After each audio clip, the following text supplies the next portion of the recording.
Hi friends, today we are going to discuss past 3 days current affairs. మనకి చూస్తే times Higher Education ranking list ఇచ్చారు but వరల్డ్లో. దాంట్లో మన ఏషియాస్లో టాప్ 100లో మన ఇండియా నుంచి 8 వచ్చినాయి. ఏషియాస్ టాప్ 100లో ఇండియా నుంచి 8, ఎక్కువగా చైనా నుంచి వచ్చాయి. అది ఆబ్వియస్లీ ఎవరి ఇయర్ కూడా the times Higher Education ranking ఇస్తుంది. ఏషియాలో టాప్ 100లో మనకి ఇండియా నుంచి ఎన్ని వచ్చాయి? టోటల్ 8 వచ్చాయి. వాటిలో చూస్తే మనకి ఓవరాల్గా 56 Indian universities featured in the table this year అని ఇచ్చాడు ఇక్కడ. అంటే లాస్ట్ ఇయర్తో కంపేర్ చేసుకుంటే ఈ సంవత్సరం పెరిగాయి. లాస్ట్ ఇయర్ ఓన్లీ 49, మీకు 500 ర్యాంకింగ్ తీసుకుంటే దాంట్లో లాస్ట్ 49, బట్ ఈ సంవత్సరం మాత్రం 56 పెరిగాయి అనమాట.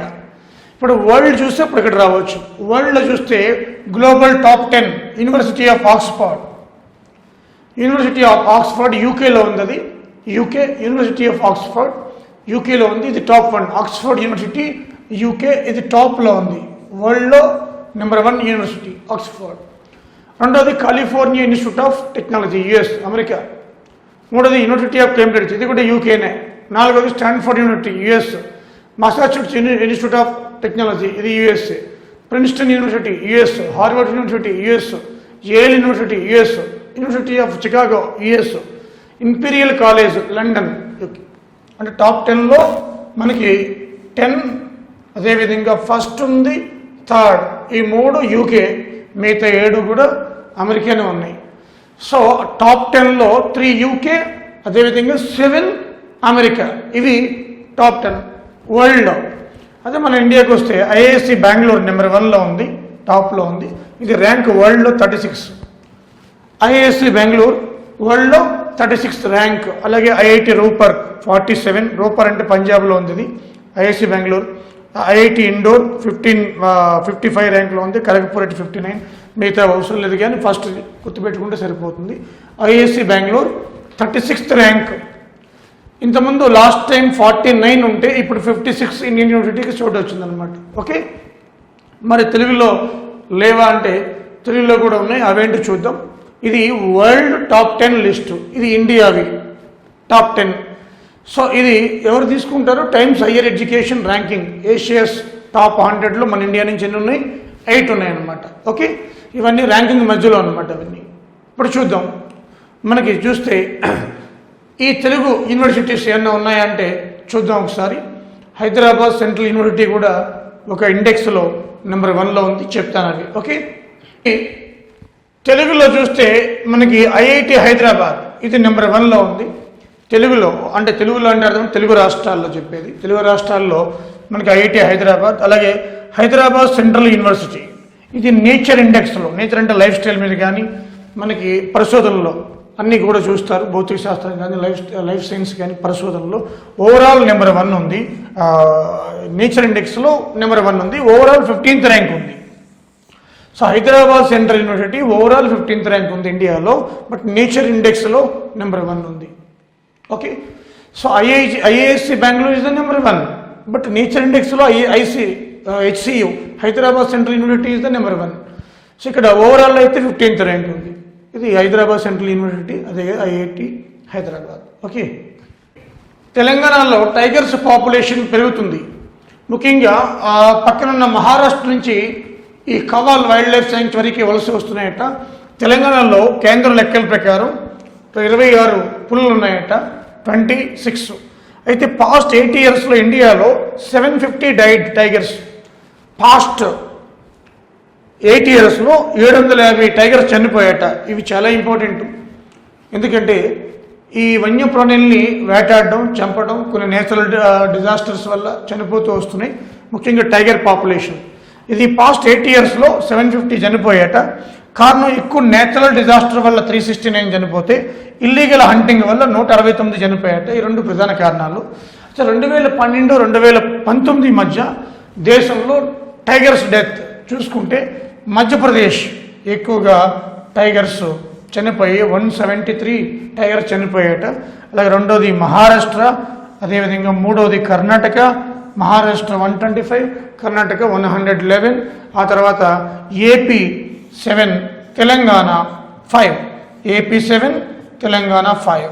ఇవి చూస్తే మనకి టైగర్స్ ఈ విధంగా టాప్ 5 స్టేట్స్లో మన ఆంధ్ర, తెలంగాణ 4th, 5th ర్యాంకులో ఉన్నాయి. ఫస్ట్ ఎంపీ, మహారాష్ట్ర, కర్ణాటక, అంటే అన్ని సౌత్ ఇండియన్ స్టేట్సే మ్యాక్సిమం.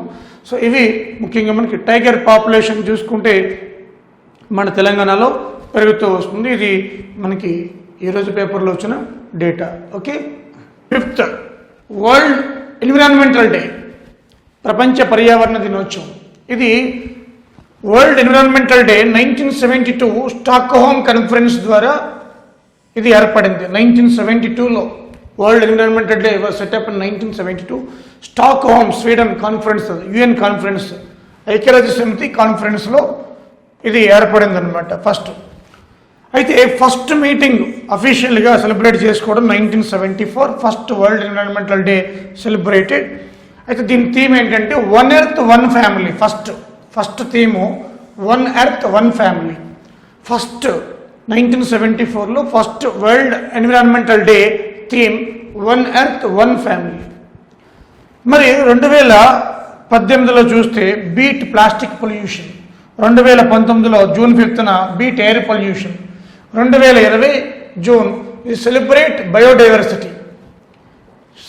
బయోడైవర్సిటీ. ఎందుకంటే మూగజీవాలు ఇటు ఆస్ట్రేలియా కార్చిచ్చు కావచ్చు, బ్రెజిల్ అమెజాన్ కార్చిచ్చు కావచ్చు, మన ఇండియా కావచ్చు, ఎన్నో ఇండియాలో ఇంక్లూడింగ్ నల్లమల్ల ఫారెస్ట్ కూడా ఏపీ తెలంగాణలో ఎక్కడ చూడు forest loss, degradation of forest, కార్చిచ్చు, ఫారెస్ట్ ఫైర్. సో బయోడైవర్సిటీ, ఎన్నో మూగజీవాలు చనిపోతున్నాయి కాబట్టి సెలబ్రేట్ బయోడైవర్సిటీ. వీటిని మూగజీవాలను, ఈ ప్రకృతిని, నేచర్ని కాపాడాలి. సో ఇది సెలబ్రేషన్ మనకి థీమ్ అనమాట, చాలా ఇంపార్టెంట్ థీమ్ ఇది.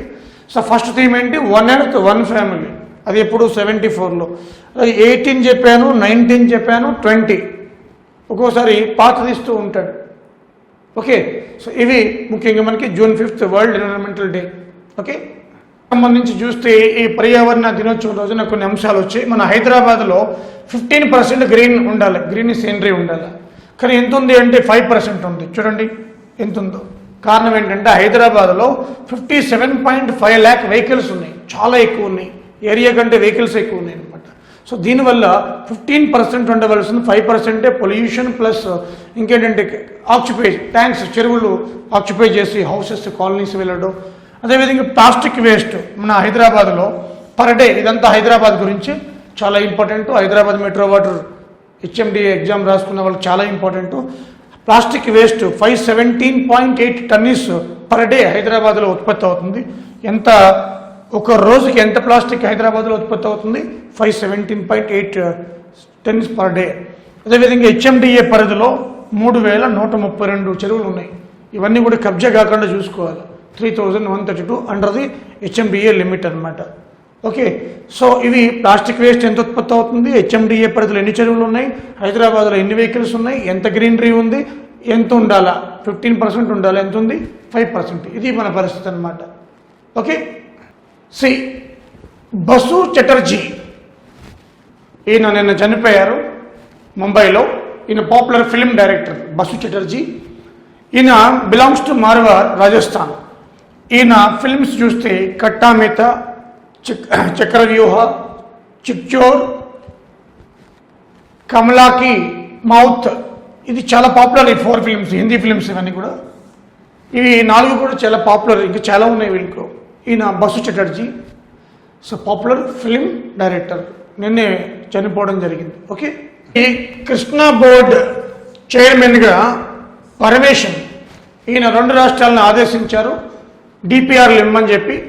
అయితే నిన్న హైదరాబాద్లో మీటింగ్ జరిగింది. Both chief engineers, Krishna board chairman అధ్యక్షుని పరమేశ్వర్ అధ్యక్షున ఏపీ తెలంగాణ నీళ్లను 66-34 రేషియోలో వాడుకోవాలా, ఇది నిర్ణయించేవి. తెలంగాణ, ఏపీ కూడా. అదేవిధంగా శ్రీశైలం పవర్ను కూడా 50% వాడుకోవాలి, ఇది నిన్న నిర్ణయించింది. శ్రీశైలం పవర్ 50%, బట్ వాటర్స్ మాత్రం మనకి కృష్ణా వాటర్స్ 66-34%. ఇది కృష్ణా వాటర్స్. ఓకే, సో 66-34 రేషియోలో వాటర్స్ వాడుకోవాలి. అలాగే కృష్ణా రివర్ మేనేజ్మెంట్ బోర్డు అయితే మనకి హెడ్ క్వార్టర్ ఆంధ్రాలో ఉంటుంది. అదే గోదావరి రివర్ మేనేజ్మెంట్ బోర్డు అయితే మనకి అది హెడ్ క్వార్టర్ తెలంగాణలో ఉంటుంది. ఓకే, ఇది ఇంతకుముందే వీడియోస్లో చెప్పాను మీకు. ఓకే, కారణంగా విమానాలన్నీ ఆగిపోయాయి కరోనా మూలంగా. ఇప్పుడిప్పుడే స్లోగా మూమెంట్ రన్ అవుతుంది. అయితే ఎయిర్పోర్ట్స్ ఎన్ని ఉన్నాయి అనేది మనకి న్యూస్లో వచ్చింది. వరల్డ్ వైడ్ 17,678 ఉన్నాయి. 17,678 17,678. దీంట్లో మన ఇండియాలో ఎయిర్పోర్ట్స్ మనకి 449.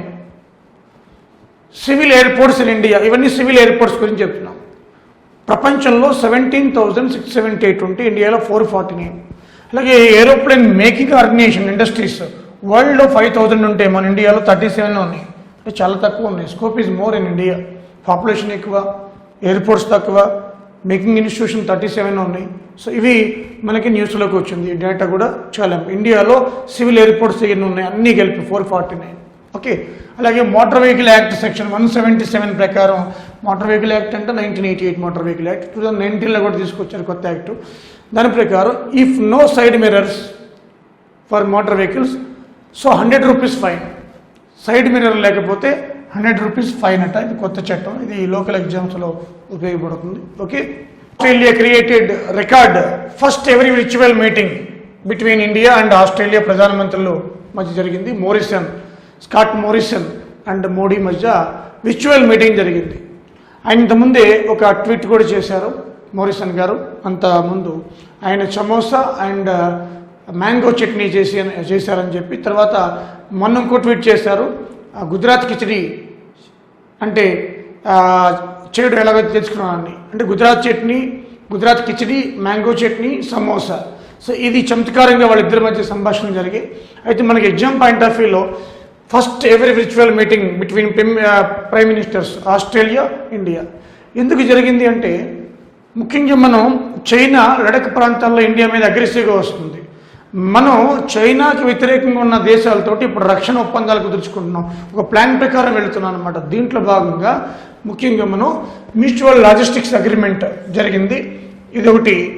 లాజిస్టిక్స్ అంటే గూడ్స్ అండ్ సర్వీసెస్, సరుకు రవాణా, ఇవన్నీ కూడా. తర్వాత డిఫెన్స్, రక్షణ రంగంలో రక్షణ క్యాంపులు కానీ స్థావరాలు మార్చుకోవడము, సహాయం చేయడము, వీటికి ఒకటి జరిగింది. సైబర్ టెక్నాలజీలో, అలాగే మైనింగ్, మినరల్స్ ఎక్స్ప్లోరేషన్లో, అలాగే ప్రొఫెషనల్ ఎడ్యుకేషన్లో, వృత్తి విద్యలో, కామర్స్ అండ్ ట్రేడ్లో, వాటర్ రిసోర్స్, జలవనరుల నిర్వహణలో, వీటిలో జరిగిందనమాట. అదేవిధంగా మనకి యుఎన్లో సెక్యూరిటీ కౌన్సిల్లో ఇండియాకి సభ్యత్వం పైన, అలాగే national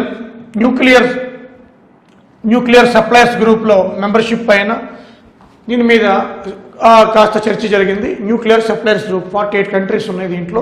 India not a member. China వల్ల ఇండియా నాట్ ఏ మెంబర్. అలాగే యుఎన్ సెక్యూరిటీ కౌన్సిల్లో కూడా దీనికి ప్రయత్నిస్తుంది ఇండియా. అలాగే న్యూక్లియర్ సప్లైర్స్ గ్రూప్ కూడా యుఎన్ సెక్యూరిటీ కౌన్సిల్లో 15 countries, 10 non permanent, 5 permanent. So మనం ఇండియా కూడా ప్రయత్నిస్తుంది. దానికి మద్దతుగా మనకి ఆస్ట్రేలియా నిలిచిందనమాట. ఓకే, ఒక స్ట్రాటజీ ప్రకారం మనం వెళ్తున్నాం.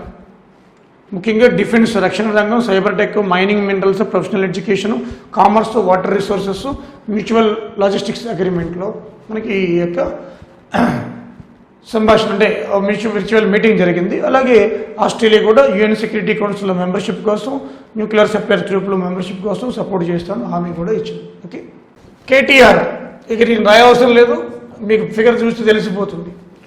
సో ఇక్కడ World Economic Forum South Asian రీజన్కి ఒక మీటింగ్ కండక్ట్ చేస్తే దానికి ఇన్వైట్ చేశారు. టాపిక్ ఏంటంటే టెక్నాలజీ ఆన్ కరోనా. అంటే హైదరాబాద్ టెక్నాలజీ ఉపయోగించి ఈ కరోనాని ఏ విధంగా ప్రివెంట్ చేయగలిగింది అనే అంశం మీద కేటీఆర్ గారు మాట్లాడారు. ఇది నిన్నే జరిగింది. అయితే ఆయన ఒక ఇష్యూ స్పష్టం చేశారు టెక్నాలజీ ఉపయోగంలో. ఈ డ్రోన్స్ ఉపయోగించి ముఖ్యంగా మన హైదరాబాద్లో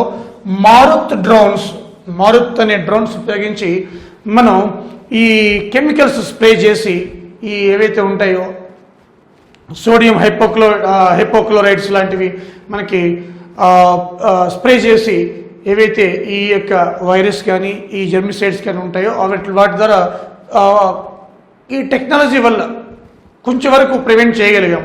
అంటే ఆ డ్రోన్స్ ఏంటి, మారుత్ డ్రోన్స్ అనమాట. ఎక్కువ హైదరాబాద్లో మారుత్ డ్రోన్స్ ఉపయోగించారు. టెక్నాలజీని ఎక్కువ ఉపయోగించాం. మనకి ఆరోగ్య సేతు యాప్ వచ్చింది, దాన్ని పకడ్బందీగా కూడా తెలంగాణలో ఉపయోగించారు.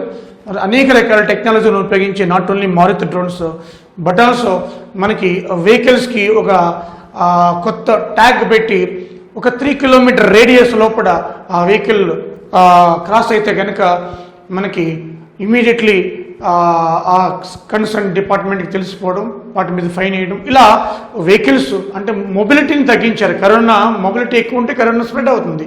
ఆ మొబిలిటీ వెహికల్స్ ద్వారా మనం ఏదైతే ఎపిడమిక్ రూల్స్ పెట్టినప్పుడు వాటిని వైలేట్ కాకుండా టెక్నాలజీని అద్భుతంగా మనకి ఈ కేటీఆర్ తెలంగాణ గవర్నమెంట్ ఉపయోగించిందని చెప్పి ఆ సమావేశంలో అటు ఆరోగ్య సేతు యాప్ కావచ్చు, ఇటు మారుతి డ్రోన్సే కావచ్చు, అటు టెక్నాలజీ వెహికల్స్ కావచ్చు.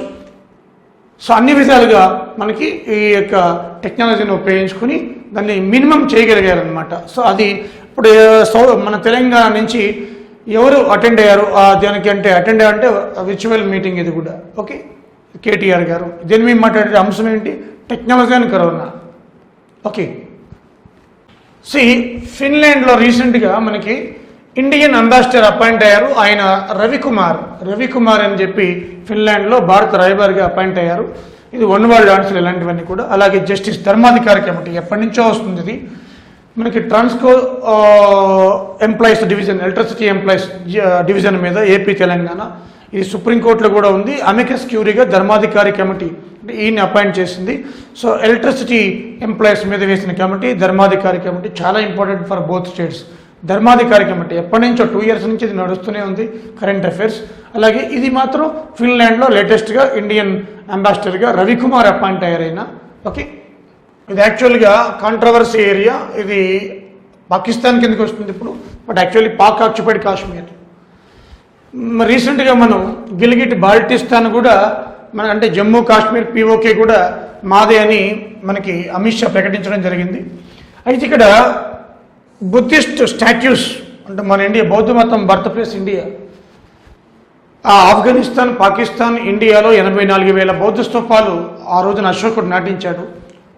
దాంట్లో రూయిండ్ అంటే బుద్ధిస్ట్ స్టాచ్యూస్ ఎప్పటి నుంచో 1300 సంవత్సరాల క్రితం ఉన్న బుద్ధిస్ట్ స్తూపాలన్నీ కూడా వాంటెడ్లీ డిస్ట్రాయిడ్.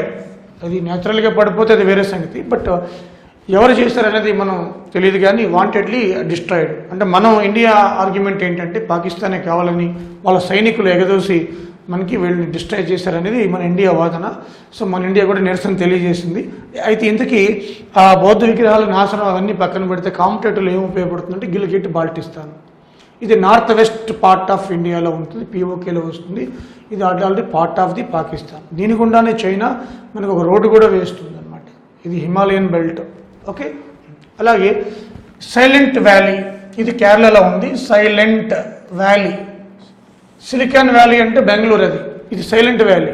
సిలికాన్ వ్యాలీ వేరు, సైలెంట్ వ్యాలీ వేరు. సిలికాన్ వ్యాలీ బెంగళూరు, ఇది సైలెంట్ వ్యాలీ కేరళ. ఇక్కడ ఈ మధ్య హల్చల్ అవుతుంది మనకి ఫేస్బుక్లో, ట్విట్టర్లో, మీడియాలో కూడా.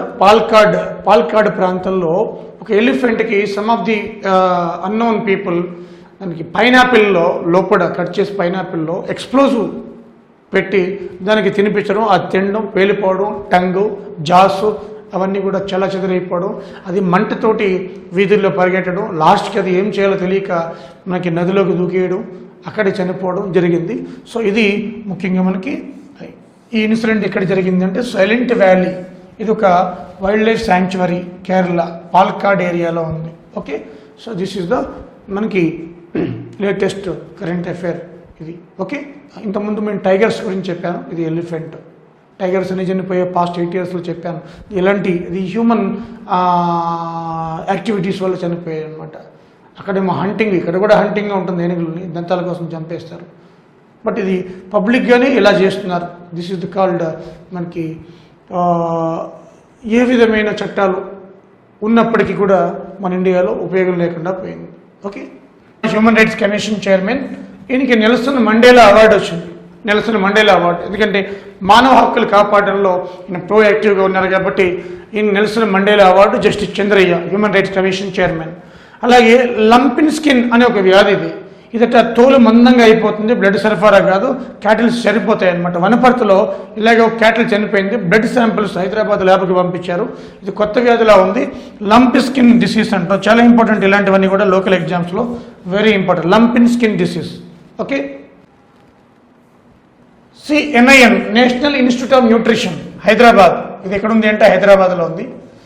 ఈ సైంటిస్ట్ అయిన ఎం సుబ్బారావు, ఈయనకి American society of nutrition award వచ్చింది. ఎందుకు వచ్చిందట, దేంట్లో వచ్చిందట, బిహేవియర్ సైన్సెస్లో వచ్చిందట. బిహేవియర్ అంటే పోషక పదార్థాలు ఏ తీసుకోవాలి ఆహారంగా, దీంట్లో ఏ పోషక పదార్థాలు ఉన్నాయి అవంతా కూడా ఈ బిహేవియరల్ సైన్స్లోకి వస్తుంది. ఇదంతా కూడా అది ఈ సైంటిస్ట్ ఎం సుబ్బారావుకి వచ్చింది అది. ఓకే. 2 రోజుల క్రితం క్యాబినెట్ మీటింగ్లో ఎసెన్షియల్ కమోడిటీస్ యాక్ట్ నుంచి మిల్లెట్స్ అంటే చిరుధాన్యాలు, ఆయిల్స్ ఇంక్లూడింగ్ కుకింగ్ ఆయిల్స్, అలాగే ఆనియన్స్, పొటాటో నిత్యావసర వస్తువులు ఏవైతే ఉన్నాయో అంతకుముందు రిజర్వ్స్ పైన లిమిట్ ఉండేది, అంటే ఇన్ని దాచుకోవాలి స్టోరేజ్లో అని చెప్పి. ఇప్పుడు ఈ కరోనా వల్ల అవి ఎత్తేసారు, రిస్ట్రిక్షన్స్ ఎత్తేసారు. దీనివల్ల ఏమవుతుంది, స్టోరేజ్లో అంటే ఎంతైనా దాచుకోవచ్చు అనమాట. తద్వారా ఏమవుతుంది, ఇంతకుముందు ఏంటి ఎక్కువ దాచుకుంటే ఇఫ్ ఈ స్టోర్ మోర్ కోల్డ్ స్టోరేజెస్లో కానీ ఎక్కడైనా ఇప్పుడు నిత్యావసర వస్తువులు బయట స్కార్సిటీ వస్తుంది, రేటు పెంచేస్తారు. ఇదివరకు అది ఉంది, ఇప్పుడు అది లేదు. కరోనా వల్ల ఏమైందంటే అవి లిఫ్ట్ చేస్తారు, నిత్యావసర వస్తువులు ఎక్కువ పండించడానికి సపోర్ట్ చేస్తున్నారు. ఇవి చాలా ఇంపార్టెంట్. ఇది ఎసెన్షియల్ కమోడిటీస్ యాక్ట్ నుండి మిల్లెట్స్ చిరుధాన్యాలు అంటే జొన్నలు, సజ్జలు, రాగులు, అలసందలు, ఆయిల్స్ వంట నూనెలు, ఆనియన్స్, పొటాటో ఇవన్నీ ఎత్తేసారనమాట. ఇప్పుడు ప్రైవేట్ దీనివల్ల ఏమర్థం అవుతుందట, ఈ బెనిఫిట్ ఏంటి, ప్రైవేట్ వాళ్ళు కూడా ఎంటర్ అవుతారు. ఇప్పుడు కోల్డ్ స్టోరేజ్లు పెట్టుకుంటారు ప్రైవేట్ ప్లేయర్స్ కూడా, వాళ్ళు కూడా ఇవన్నీ కూడా స్టోర్ చేసుకుని మనకి ఎక్కువ మార్కెట్లో తీసుకురావడానికి మనకి అవకాశం ఉంటుంది. తద్వారా రేటు కూడా తగ్గుతుంది, డిమాండ్ సప్లై. ఓకే. సో ఇవి ఒక ఎసెన్షియల్ ఒక నిర్ణయం తీసుకున్నారు క్యాబినెట్లో. ఓకే. క్యాబినెట్ మీటింగ్లో మోడీ గారు కోల్కతా సీ పోర్ట్, ఏదైతే కోల్కతా సీ పోర్ట్ ఉందో వెస్ట్ బెంగాల్లో దీన్ని శ్యామ్ ప్రసాద్ ముఖర్జీ సీ పోర్ట్గా మార్చేశారు. శ్యామ్ ప్రసాద్ ముఖర్జీ ఇప్పుడు శ్యామ్ ప్రసాద్ ముఖర్జీ సీ పోర్ట్ ఏ స్టేట్లో ఉందంటే వెస్ట్ బెంగాల్. దేనికి పేరు పెట్టారు, కోల్కతానా, పారాదీప, విశాఖపట్నమా, కొచ్చిన్ అని అడుగుతాడు. అలాగే ఎంపవర్డ్ గ్రూప్ ఆఫ్ సెక్రటరీస్ వీళ్ళకి క్యాబినెట్ సెక్రటరీ హెడ్ అనమాట. ఎంపవర్డ్ గ్రూప్ అంటే ఏంది, ఇది attraction of investment, foreign investment attract చేయడానికి మనకి ఎంపవర్డ్ గ్రూప్ ఆఫ్ సెక్రటరీస్ని ఏర్పాటు చేశారు. దానికి క్యాబినెట్ సెక్రటరీ ఆధ్వర్యంలో ఉంటుంది అది. అలాగే ప్రాజెక్ట్ డెవలప్మెంట్ సెల్ ఒకటి ఏర్పాటు చేశారు మోడీ గారు. ఎందుకు కొత్తవన్నమాట, latest group of secretaries, ministries దీంట్లో మెంబర్షిప్గా ఉంటారు. వీళ్ళందరూ కలిసి ఈ వ్యవసాయ రంగంలో ప్రైవేటు పెట్టుబడులు, అదేవిధంగా మనకి పారిశ్రామిక రంగంలో ప్రైవేటు పెట్టుబడులు ఇవన్నీ టైం టు టైం మానిటర్ చేస్తూ ఉంటారు. అనేక ప్రక్షాళన తీసుకొస్తున్నారు. ఈ క్యాబినెట్ మీటింగ్లో నిత్యావసర వస్తువులు ఈ యొక్క చట్టం నుంచి, ఎసెన్షియల్ నుంచి ఇవన్నీ తప్పించారు. ఇంతకుముందు చెప్పిన మిల్లెట్స్ కానీ, ఆనియన్స్, పొటాటో, అదేవిధంగా ఇప్పుడు ఈ 2 ఏర్పాటు చేశారు. ఇవన్నీ కూడా మనకి ప్రైవేటైజేషన్ వైపు అడుగులు వేస్తున్నారు ప్రభుత్వం అనేది స్పష్టంగా అర్థమవుతుంది. ఇదంతా టువర్డ్స్ ప్రైవేటైజేషన్ వైపు వెళుతున్నారు ఇదంతా కూడా. ఓకే. సో ఇవి past 2-3 days current affairs update ఇచ్చేసాను మీకు.